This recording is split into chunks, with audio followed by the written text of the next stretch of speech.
ಇದನ್ನೇ ನನಗೆ ಗುರುಗಳು ಹಾಕಿರೋದು. ಇದ್ರ ಶಕ್ತಿಯಿಂದನೇ ನಾನು ಇವತ್ತು ಇದಿದೆಯಲ್ಲ, ಇದು ಯಾವ ಥರ ಅಂತ ಅಂದರೆ ಇದೊಂಥರ ಪವಾಡ.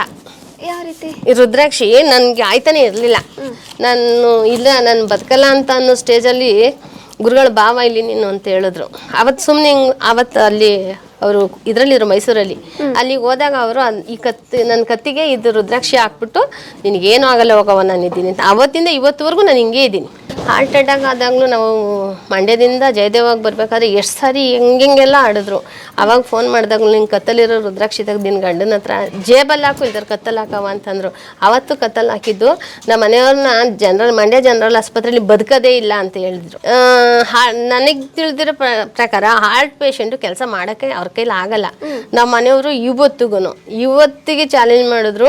ಒಂದು ತಿಂಗಳಿಗೆ 70,000 ಸಂಪಾದನೆ ಮಾಡ್ತಾರೆ ಚಾಲೆಂಜ್ ಮಾಡಿದ್ರೆ. ಇಂಥದ್ದು ಆರ್ಡ್ರ್ ಹಿಡಿಬೇಕು ಅಂದ್ರೆ ಅಂಥ ಆರ್ಡ್ರ್ ಭಗವಂತ ನಮ್ಗೆ ಈ ಥರ ಆರ್ಡ್ರ್ ಆಗಬೇಕು ಅಂತಂದರೆ ಅಷ್ಟು 70,000 ಆರ್ಡ್ರ್ ಹಿಡಿದ್ವಿ ಅಂದರೆ ನಮಗೆ ಎಲ್ಲ ಕಳೆದು ಒಂದು 20,000 ರೂಪಾಯಿನ ನನ್ನ ಕೈಲಿ ಉಳಿಯುತ್ತೆ.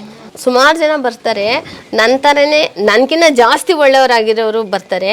ನಮ್ಮದು ಇವಾಗ ಒಂದು ಜಮೀನೊಂದು ಇದೆ, ಅದೊಂದು ಆಗಬೇಕು, ಅದು ಮಾಡ್ಕೊಡ್ತೀನಿ ಅಂದವರೇ ಅದಕ್ಕೆ ಕಾಯ್ತಾ ಇದ್ದೀನಿ.